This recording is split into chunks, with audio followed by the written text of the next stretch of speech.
Gerindra dengan PDI Perjuangan.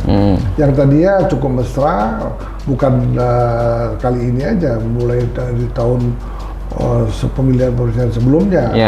Sesungguhnya konon katanya untuk memenangkan Pilpres 2024 harus bisa memenangkan di pemilihan suara di Jawa Timur. Ya, Jawa Timur. Gerindra dan PDI Perjuangan ini sampai detik ini belum menentukan cawapresnya masing-masing. Ya. Karena sepertinya sulit sekali untuk membuat bahwa Pak Ganjar itu akan menjadi cawapres. Ya, sulit sekali. Nah, apabila kubu Pak Prabowo dengan kubu Pak Ganjar ini bertarung di Pilpres 2024, konon katanya bisa dimenangkan oleh Pak Prabowo.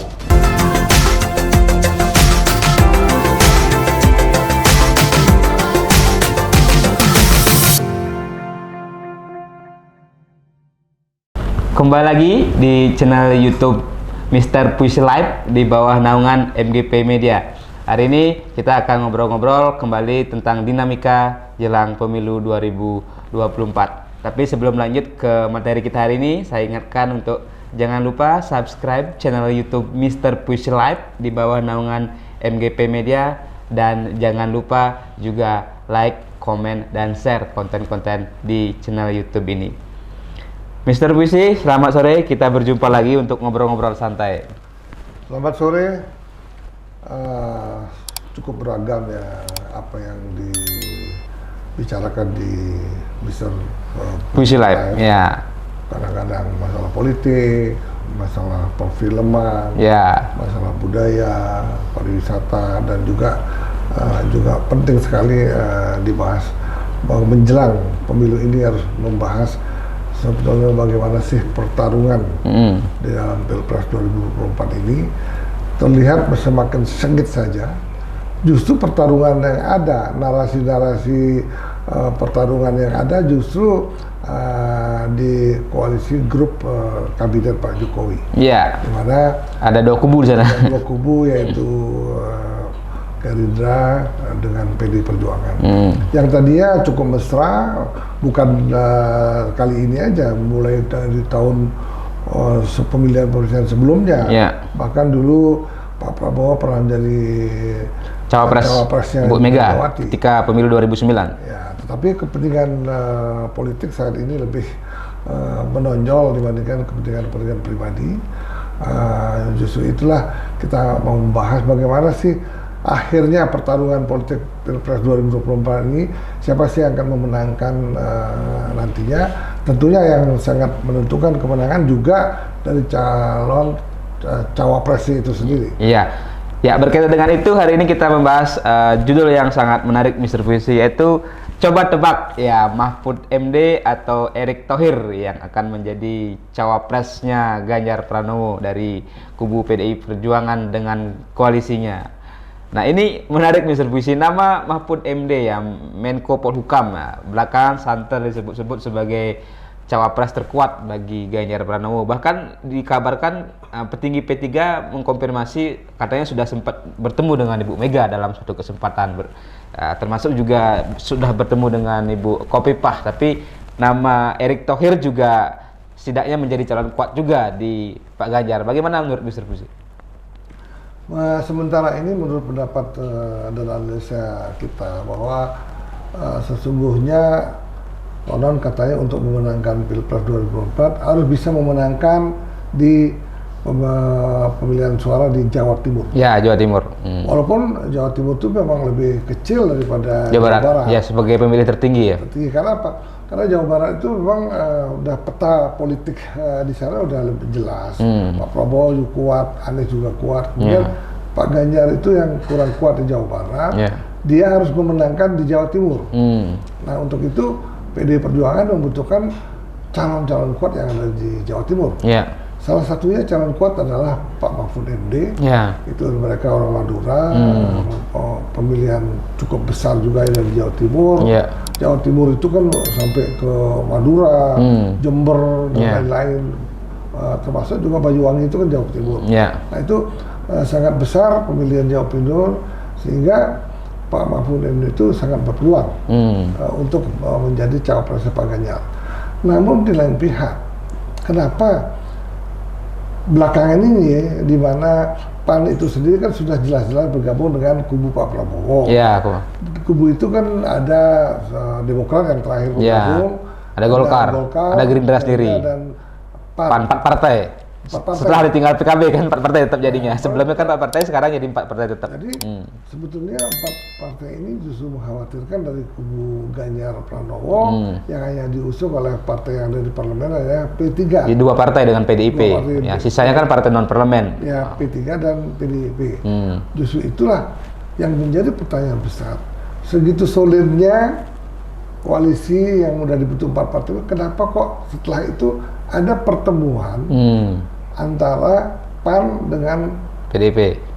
Petinggi-petinggi PAN lah. Walaupun sebenarnya sudah bergabung di Pak Prabowo kan sebenarnya sudah menutup pintu lah untuk yang lain kan harusnya begitu. Harusnya kalau kita lihat last minute ini harusnya sudah menutup pintu. Ternyata kok ada pertemuan-pertemuan yang walaupun belum ada keputusan apa-apa di antara PAN dengan PDI Perjuangan, tetapi kemungkinan juga ini ada kingmaker yang mengatur. Oke. Kenapa sampai bisa? Karena apa?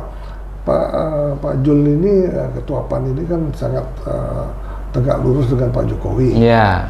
Nah kiranya kemungkinan juga kekhawatiran daripada PDI Perjuangan apabila hanya 2 partai, kekhawatiran untuk kurang kuat. Justru itu mungkin sekali ada bisik-bisik ini sehingga PAN juga masuk ke PDI Perjuangan. Tentunya harapan PAN juga untuk menjadikan Pak Erick Thohir Cawapres. Ya, karena kan PAN positioningnya jelas sebenarnya sebelum bergabung ke kubu Gerindra mendukung Capres Pak Prabowo, mereka menawarkan Erick Thohir sebagai Cawapres. Ditawarkan ke Ganjar, ditawarkan juga ke Prabowo. Nah, pasca bergabung dengan Prabowo mungkin deal-deal itu proposal itu masih ditawarkan kepada Pak Prabowo, tapi kan belum ada keputusan. Nah ini bagaimana Mr. Puisi melihat? Nah itu karena gini ya, kedua kubu Gerindra dan PDI Perjuangan ini sampai detik ini belum menentukan cawapresnya masing-masing. Iya. Kenapa demikian? Karena memang kemungkinan juga terjadi ada potensi penggabungan kedua kubu tersebut, dua poros nih, sehingga menjadi 2 poros. Ya, 2 poros. Head to head jadinya.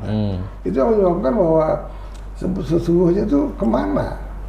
Sesungguhnya ini arah daripada politik yang dilakukan oleh PDI Perjuangan dengan Gerindra. Tapi kalau dilihat dari narasi daripada apa yang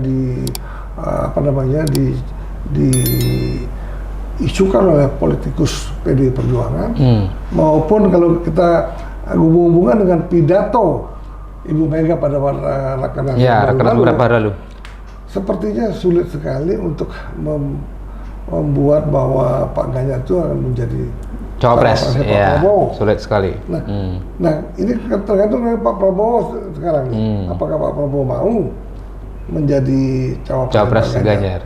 Tetapi banyak orang-orang yang menilai apabila kubu Pak Prabowo dengan kubu Pak Ganjar ini bertarung di Pilpres 2024, konon katanya bisa dimenangkan oleh Pak Prabowo. Iya. Justru analisa politik ini yang menyebabkan Pak Prabowo itu nggak mau menjadi Cawapres. Iya, semakin pede lah. Semakin pede. Nah, tadi menarik juga kalau kita sambung soal posisi PAN dan juga proposal menawarkan Erick Thohir sebagai Cawapres.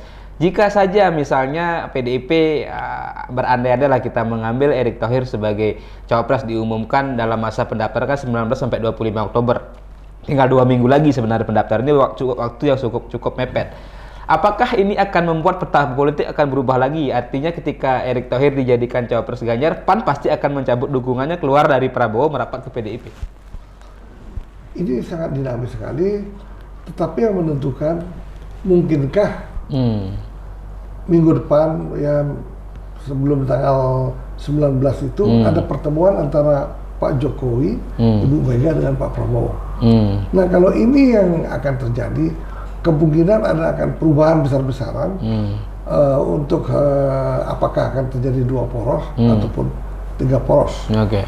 Ini yang menentukan. Tapi saat ini kita belum melihat tanda-tanda untuk pertemuan ketiga tokoh bangsa ini untuk menjadikan pilpres ini untuk tidak terjadi 2 putaran. Nah kalau itu yang terjadi kemungkinan juga itu harus ada kompromi politik, ada pembagian kekuasaan nanti yang akan dibicarakan. Ya tentunya kalau melihat daripada kekuatan yang ada di PDP Perjuangan yang dipimpin oleh Megawati itu udah firm, kayaknya sulit sekali untuk menjadikan Ganjar sebagai cawapres. Ya, oke. Tadi jika memang Erick Thohir berpeluang gitu, kemudian kita berandai-andai diambil oleh PDIP, posisi PAN menurut Mr. Puisi seperti apa? Apakah akan tetap ke Prabowo atau malah hengkang karena kan mereka menawarkan Erick Thohir? Seandainya Pak Erick Thohir dijadikan cawapres, pasti PAN akan bergabung ke PDI Perjuangan. Ya, meninggalkan koalisi Pak Prabowo. Nah, jadinya. setelah itu ditunjuk, tentunya Pak Prabowo akan menunjuk siapa yang pantas untuk menjadi cawapres.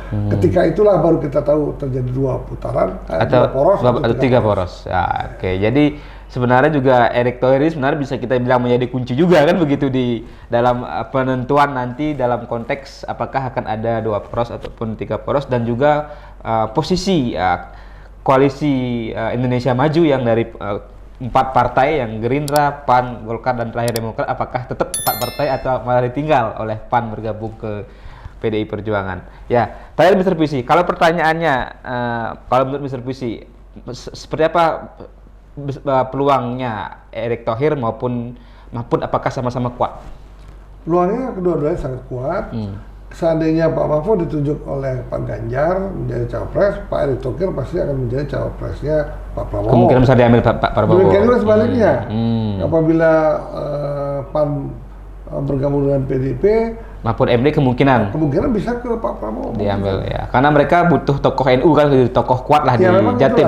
Itu diambil karena Pak Prabowo kan Jawa Tengah, Jawa Timur begitu kuat, tetapi di Jawa Barat sangat kuat gitu. Oke, jadi kita tunggu saja dalam 1-2 minggu ke depan sebelum tanggal 19 dan terakhir sebelum tanggal 25 penutupan pendaftaran Capres-Cawapres ke KPU, apa yang akan terjadi, 2 poros atau 3 poros, Mahfud MD atau Erick Thohir ya yang akan menjadi cawapres Ganjar, atau sebaliknya bisa menjadi cawapres di kubunya Pak Prabowo. Terima kasih Mr. Puisi sudah sharing berbagi dengan kita. Sebelum saya akhiri, saya ingatkan untuk jangan lupa subscribe channel YouTube Mr. Puisi Live di bawah naungan MGP Media, dan jangan lupa juga like, komen, dan share konten-konten di channel YouTube ini. Terima kasih. Salam pemilu damai.